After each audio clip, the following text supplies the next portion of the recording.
Мен Әбишев Қажымқан Наурызбайұлы, Алматы қаласы бойынша ауқымы кең, заманауи жабдықпен жабдықталған Алматы мемлекеттік жаңа технологиялар колледжінде өндірістік оқыту шебері болып жұмыс жасаймын.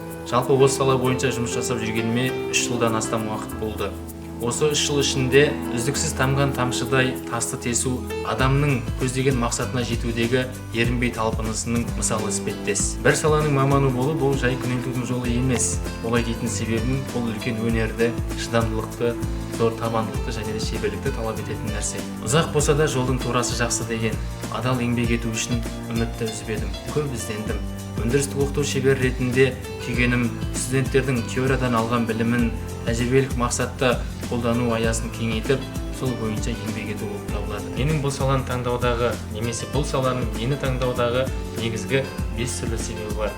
Атап айтатын болсақ, оның біріншісі студенттермен қарым-қатынастың кеңеюі. Студенттерге білім беру арқылы олардың болашағының негізі қаланады. Осы турасында менің айтпағым, студенттермен қарым-қатынастың кеңеюі барысында мен толықтай өзім өндірістік оқыту шебері ретінде олардың тәжірибелік білімінің жоғарғы деңгейде болғанын қалаймын. Және олармен жұмыс істеген өте қызықты, олардың тың идеяларымен бөлісіп отыру, олардың икемділігін қарау және де мамандыққа деген құштарлығын, қызығушылығын арттыру мақсатында осылай студенттермен тереңірек етене араласуға тырысамын.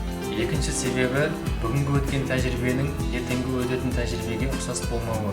Осы орайда тәжірибеден өтуге келген әрбір студенттің критикалық ойлау қабілетін арттыру мақсатында және олардың бүгінгі өткен тәжірибесінен екінші өткен тәжірибесіне ұқсас болмауы арқылы оларды жаңа қырынан таныта білу, яғни сол тәжірибеге сай өзінің мамандығын сүюіне және де соған ықпал етуіне байланысты әрекеттерді жасай алу болып табылады. Тағы бір себебі үздіксіз даму болып табылады. Негізгі жұмыс істеу барысында шәкірттердің білімге деген құштарлығы болса ғана өзіңде іштей қуаныш болары сөзсіз. Абайша айтатын болсам, ақырын жүріп анық басып, үйретуден жалықпау педагог үшін бұл төзімділік пен шыдамдылықты, біліктілік пен білімділікті қажет етеді. Үздіксіз даму процесінде әрбір педагог өзінің жеке шығармашылығын ұмытпағаны жөн.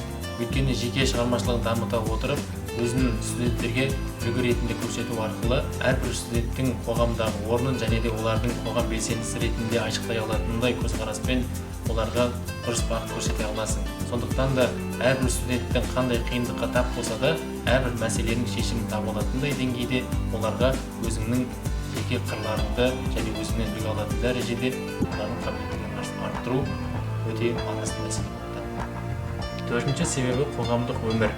Мен бұл салада жай ғана өндірістік оқыту шебері ғана емес, бір топтың куратор ретінде тағайындалған болатынмын. Өздеріңіз білетіндей, топ куратор ретінде топтағы әрбір студенттің тұлғалық дамуына баса назар аудару қажет. Және де осы салада қоғам белсендісі ретінде тәрбиелей алуға және олардың сабаққа деген ынтасын, қоғамдық өмірдегі өзіндік орын таба білуге барымды салып, көмек беруім қажет болып табылады. Негізінде әдетте нағыз қызықты өмір сабақтан кейін басылады. Сондықтан да мен студенттерді сабақтан тыс уақытта театрларға, немесе қоғамдық пікірталас алаңдарына және де әртүрлі концерттік бағдарламаларға, саналы, салиқалы сұхбаттарға апаруға тырысамын. Өйткені сол арада өздерінің тұлғалық дамуын басқара отырып, жеке дамуына ықпалын тигізеді. Бесінші себебі әлемді жақсы жаққа өзгерту мүмкіндігі. Түзеуліктер салтанат құрсын десең әлемде, қисықтығын өзгенің өзің тұрып дәлелде демекші, әлемді өзгерту бұл әрбір адамның өзінен бастау алады. Қатаң талаптары қалыптасып келе жатқан бәсекеге қабілетті қоғамда, қай салада болса да мамандардың өз саласы бойынша ой пікірінің қалыптасуын, кәсібилігін, өмірдің өзгермелі жағдайына бейімділігін дамытып отыруы жұмыс жасаудағы негізгі болмысын айқындап берері сөзсіз.